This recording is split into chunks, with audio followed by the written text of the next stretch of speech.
નમસ્કાર મિત્રો, આજે આપણે ગાંધીનગર ખાતે પેથાપુરમાં આવેલી સ્વામિનારાયણ ગૌશાળા ખાતે હાજર છીએ. સ્વામિનારાયણ ગૌશાળામાંથી આપણી સાથે જોડાયા છે માધવ પ્રકાશ સ્વામી.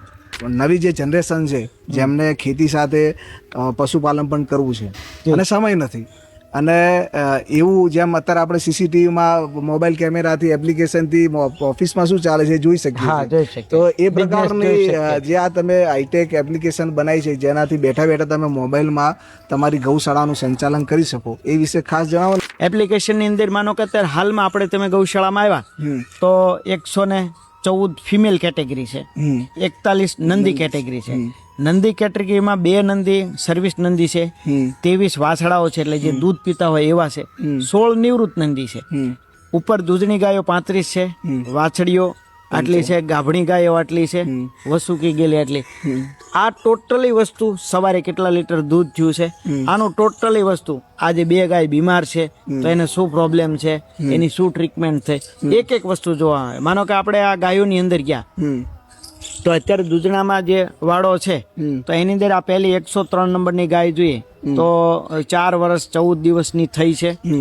આજે વિયાણ થયું એનું વેતર જે બીજું વેતર સ્ટાર્ટ થયું છે એનો પહેલો દિવસ થયો છે. કાલે જ વિયાણી, આજે એનો પહેલો દિવસ થયો છે. તો એ પહેલા દિવસની પોઝિશન શું છે તો કે ભાઈ હવે આજથી દૂધ ચાલુ થશે. એના બાળકો કેટલા હતા તો નેક્સ્ટ બાળક આ હતું 29 માર્ચે એનું વિયાણ થયું હતું.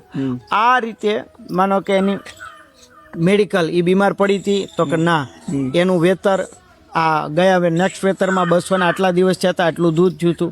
એનું ટોટલી ડેટા રહે. લેબ ચેકિંગ કરી તો એને ડુસીલા ક્યારે ચેક કર્યો તો એ ટોટલી ચેકિંગ રહે. આનો બાયોડેટા આપણે જોઈએ તો કે આના ફાધર મધર કોણ છે એની ટોટલી હિસ્ટ્રી આવે. આ રીતે એનું ટોટલી બેલેન્સિંગ રહે. હવે જે વાત, હવે આ જ ગાય 103 નંબરની 90 દિવસ પછી એને ગાભણ કરવાની છે તો એ કેમ ખબર પડે?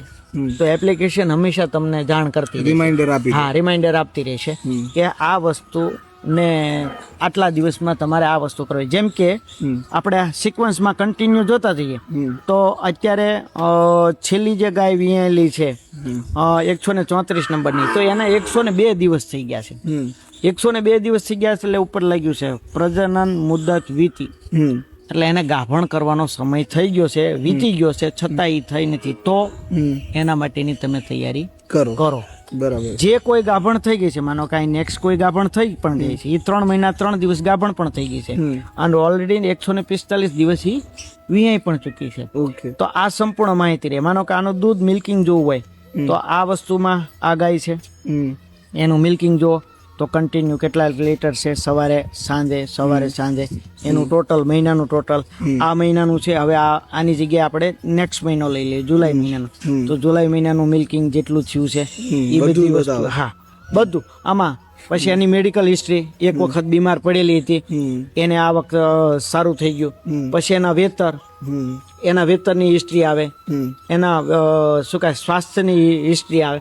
એટલે એક રીતે જોવા જઈએ તો સંપૂર્ણ ડેટાનું મહત્વ એવું છે કે તમારી પાસે કન્ટિન્યુ ડેટા તમારી સ્ક્રીન ઉપર હોય, એટ એ ટાઈમ હોય, અને તમને જ્યારે ઈચ્છા થાય ત્યારે તમે જોઈ શકો એવી પોઝિશનમાં હોય તો જ તમને ગૌશાળા ચલાવવામાં સરળતા આવે.